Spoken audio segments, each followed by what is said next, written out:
It's an honor, my pleasure, to introduce and bring up His Excellency, the President, Republic of Rwanda, President Paul Kagame.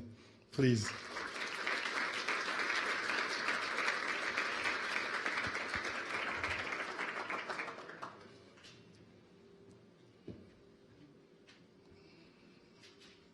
You good? I have your mic for you right here. We'll sit. Okay. Did you turn it on? Amadou wasn't coachable in the beginning, so he wasn't turning on his mic. So check if your mic is working. Is that excellent? There you go. All right. Wow, what an honor. What an honor. And I want to say that, Excellency, you have been an incredible leader, incredible mentor, incredible for all of us on the continent. We see it. We want to do it like how you've done it. I'll start with this question. BAL, you build a gym here in 8-9 months, the vision, and now here's the league. Second time. I'm upset that we couldn't showcase it the first time because of COVID, but it's here now again. What are your feelings? Well, I'm very happy. I'm pleased, but Masai, I think you know where it all started from. He talked about the arena and the speed with which we built it, but every time that comes up, the memory goes back to when you invited us, me and colleagues, to attend the All-Star game in Toronto, and our discussion. But we had been talking about that area anyway. So in a short time, the arena came to a fruition, and then what you also had in mind with your friends, Amadou was part of it, and developing something on our continent, and particularly in Rwanda. So we now see it coming to reality. BAL has also become a reality following the infrastructure we tried to put in place. So my feeling is that of pride and happiness, and that we have done something and it has materialized, and it's going to have impact as regards our young people and the development of talent on our continent. So much as I feel that happy, I'm also thankful to all of you who have been each contributing their part and making this happen. So I'll tell the story for 2 seconds. So we were at the All-Star game in Toronto, and everybody knows it was very cold, the coldest time of the year, and the coldest winter we ever had. And His Excellency was at the game, and I saw him putting his head down watching the game, and I thought, oh God, I hope he's not cold, or I hope he's not sick. Or well, it was cold. So I asked him, I said, is everything okay? And he put his head up, I'll never forget, and he said, how much does it cost to build an arena like this? And it gives me really great joy to actually think of it that way. And now we have this arena here and inspiring even more around the continent, which is incredible.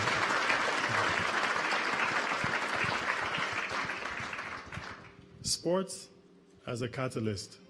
It seems to be like injecting something in the continent, and the transformative growth of everything we do on the continent, there's something about sports. What are your thoughts there?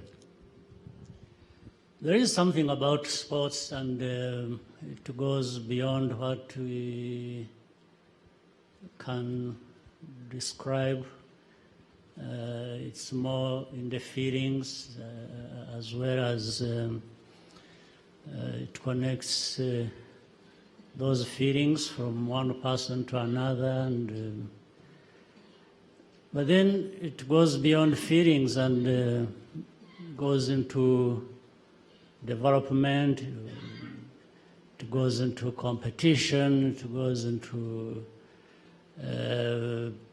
you know, pride when people win, and a bit of law when you lose, but when you lose, you're already thinking of another time when you can either win also or win again. So it doesn't end there. It keeps going from one thing to another. So it has a life of its own and creates a life of its own in the people. And with modern times, it's not just that. It's not the feeling, it's not the pride, it's not competition.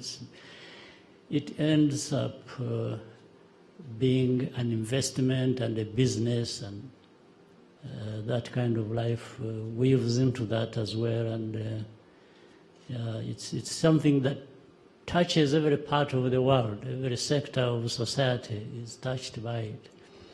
You know, sometimes you see either, well, it is arena or a stadium, people playing soccer or this, and you see 90-year-olds or even 100, there are very few, but sometimes they're also there in the arena, happy, enjoying. You can see life is being added to what time they have already lived. So it's something that is very interesting.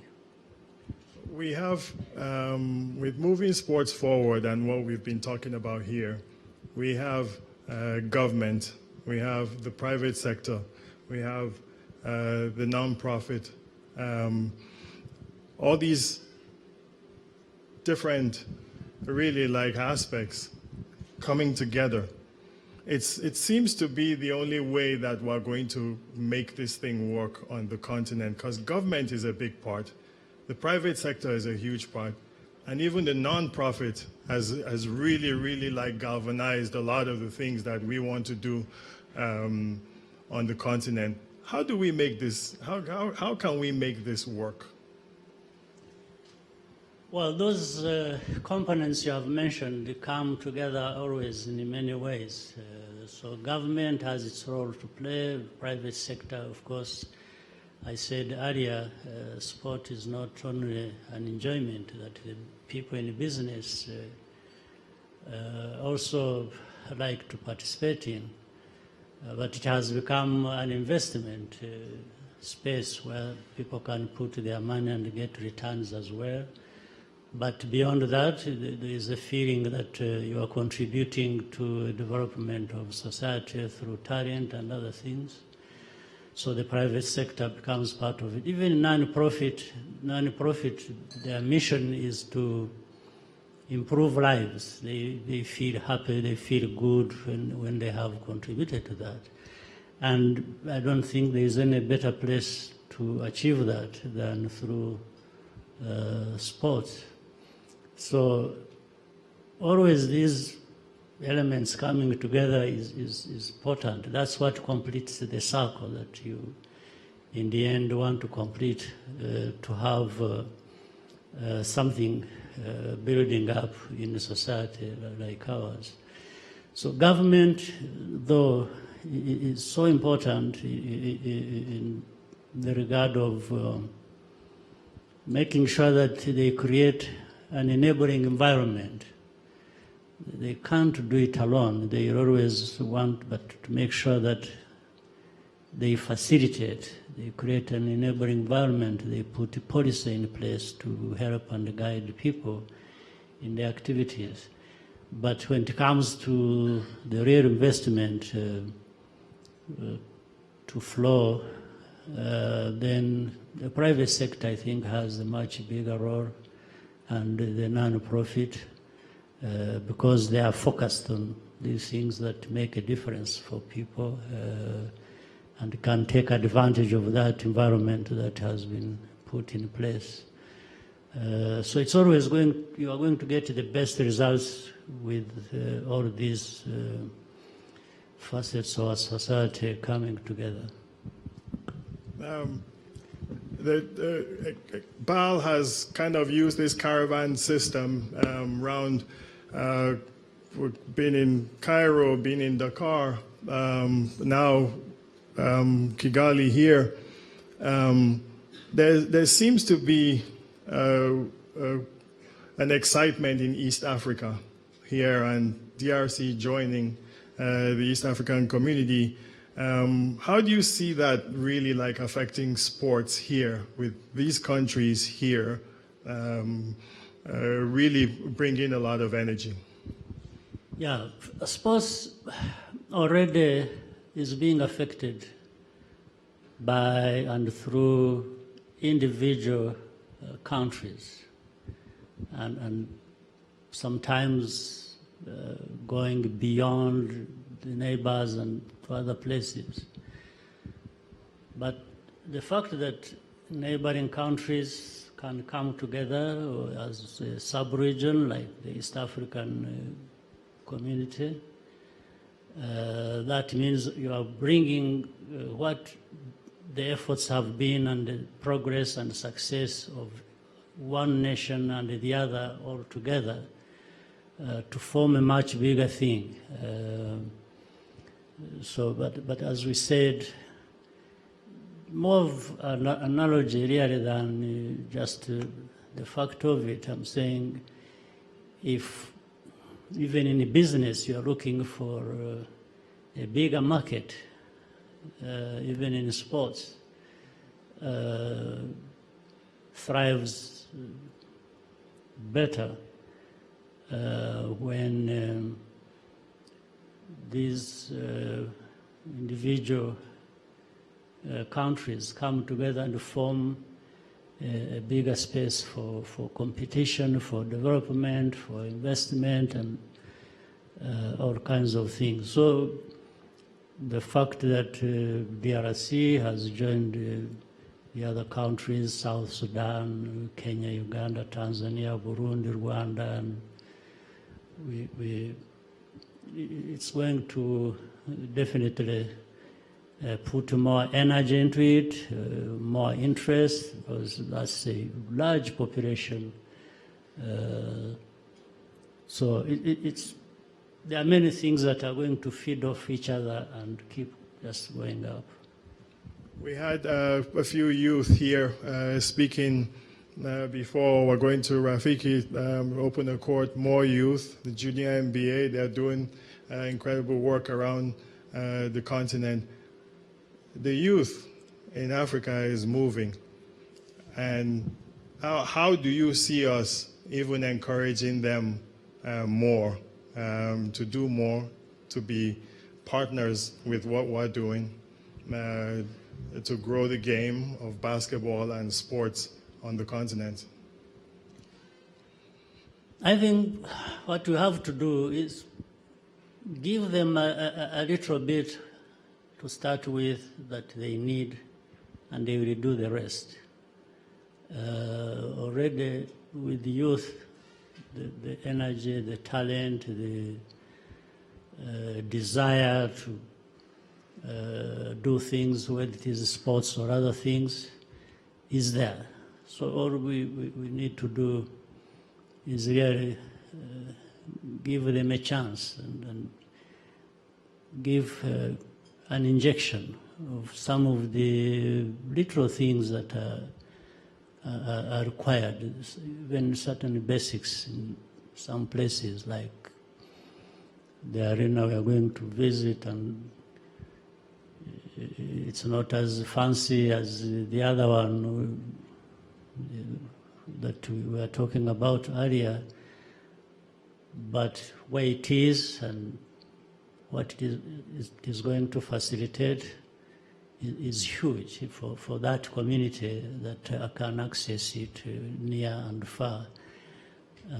So the young people that are there, it's not just the numbers are obvious. It's the whole continent. If you look at the percentage of the young people, they're always in the 70s and so on in different countries. And therefore, all kinds of talent are just locked in there. And all we have to do is to release everything for the young people to do their part that they want to do. So every small contribution, the aggregate of that will make a big difference for the young people. They are not just about sports. In the end, later on, they form governments, they form the private sector, they form whichever group you're talking about. But how do they get there, and with what mentality and with what possibilities are they going to be able to fully express themselves? Excellency, we're done with the serious part of the conversation now. So we're now into the fun part of the conversation now. That might be more serious than what you have already done. Have you been watching the NBA playoffs? Yes. And have you been staying up late? Actually did last night. Yeah, you did, huh? About half of, I watched Dallas and Golden State, but just the first half. And then went to sleep thinking they had lost. When I woke up to come here, when I checked, I found Golden State had won. You put this event so early. I messed with your sleep. It took a few hours of my sleep. I'm sorry about that, Your Excellency. So I put my phone when I'm watching the game, and I never answer anybody's text when my team is playing, except yours, Your Excellency. I just wanted to tell everybody that. So, do you have a favorite player in the NBA? Be careful now, Your Excellency. I have favorite players. Players? Yes. Do you have a starting five? Yeah, I think I can. Can we work on your starting five now? Yes. Trying to cheat here a little bit. I'm looking for one from Toronto. So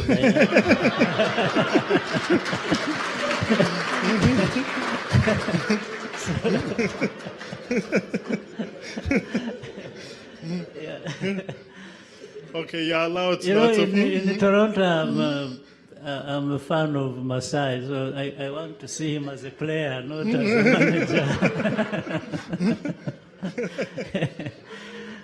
manager. So tell me the five. Steph Curry, for sure, is my hero. I think I explained to you why. Yeah, yes. Yeah, he's not this giant of a man who people are used to in basketball, and the way he is, and the skill, and the finesse, and whatever other weaknesses, I'm looking at the so he comes number one for me. Number one. Yeah. Then I also like Kevin Durant. Yeah. Yeah. I like LeBron too.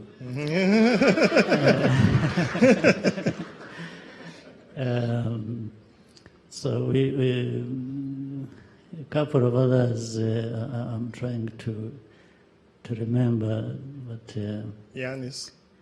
of course. Oh, wow, how can I forget that? Yeah. How could I have forgotten? Thank you for. I'm doing my job now, Your Excellency. At one time, I thought he was coming to Toronto, but what happened? If I make any comments now, Excellency, it's going to cost me a lot of money. So with the fifth player, maybe I can make a suggestion for you. Yeah, Siakam. Yeah, let's just end it with Siakam, right? So this is the most difficult question. Yes. Difficult question of the morning. Your favorite GM in the NBA? Yeah, but I already answered that. I don't think they heard. I thought I had answered it without you asking. So I thought he was not going to ask, so I offered the answer before you. Yeah. So I'll ask you your shot. How is your shot looking these days? Because we saw that on the screen there where you made that shot. Yeah. Have you had the opportunity to shoot recently? Not from that time, I haven't. Maybe the last was following the other one. I think this is what we did at the arena. Yes. Yeah, I haven't been practicing, but you never know. It might be better now. It might be better now. Huh? Well, for us, Your Excellency, your leadership, your mentorship, and I think we all need a father, a big brother to lead us the right way. You have shown us that, and I truly believe that I know you give me confidence to walk as an African wherever we are. Thank you. Thank you. And I know I speak for a lot of everybody, not just here on the continent, and I'm so proud for what you've done, what you continue to do, and what you do. And God will bless you. And I'm so proud that you're part of like an unbelievable game, that the help you give us, the friendship you've given us with the NBA, the Giants of Africa, with the youth. For me, it's powerful for us. And we stand in Africa, and we stand strong. And we stand by you, and we continue to go, because this continent will be great. Ladies and gentlemen, His Excellency, Paul Kagame. Thank you. Thank you. Thank you very much.